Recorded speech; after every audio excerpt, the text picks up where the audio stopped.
life made a promise to us. It promised us that we are meant to flourish, to blossom and thrive. It promised us that no matter where we find ourselves, things can get better, and that we are deeply supported by something bigger than us. Life promised that grace happens. Reaching for the possibility of grace is what my work as a therapist is about. What I found is that we can summon grace by entering into a relationship with the body. This relationship is one between the voluntary and the involuntary, between the things we can change and the things we can't. As we expand our capacity to affect the things we can change, life reaches back with an experience of grace, where suddenly the impossible becomes possible.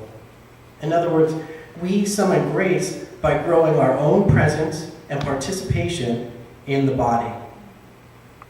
Therapy is soul work. It's the soul whose presence we're growing.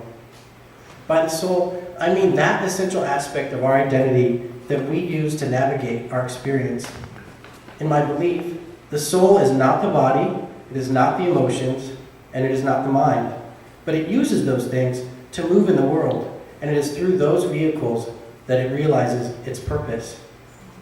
While it's not important that the client holds this view, or that I use any of these words with them, this orientation in me that holds the soul as the agent of change is what invokes the deep capacity of transformation for the clients I see. And so, therapy for me is about helping the soul to find a home within the body. I believe that the soul reaches for life through a body, and that life reaches back through grace.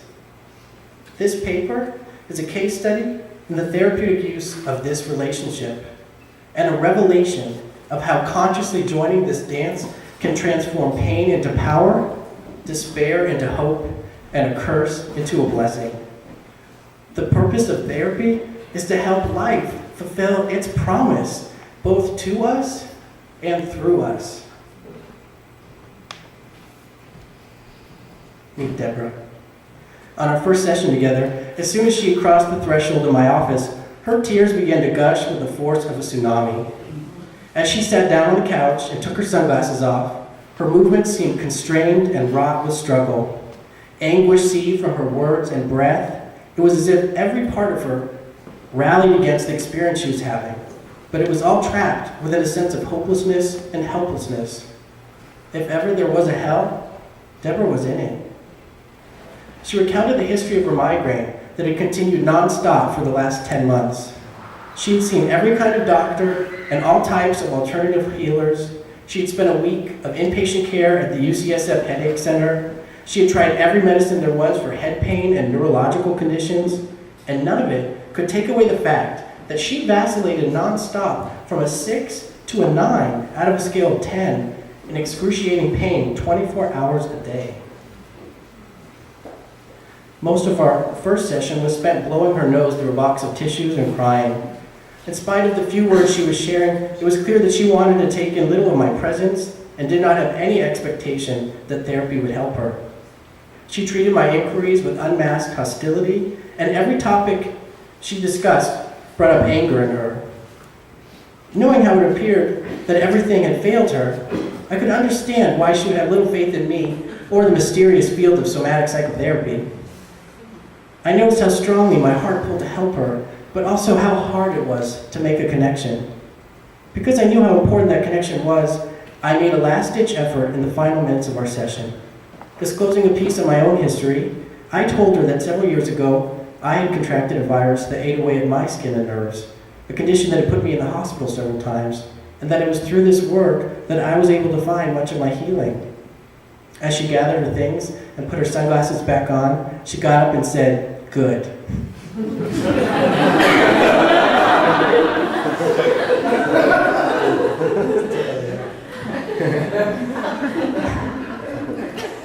I can't see a therapist who doesn't know pain. And with that tiny spark of recognition, I knew we had a bond, the beginning of a relationship that would bring growth and grace to us both. That bond is my top priority. It's the crucible within which the alchemy of the therapy happens.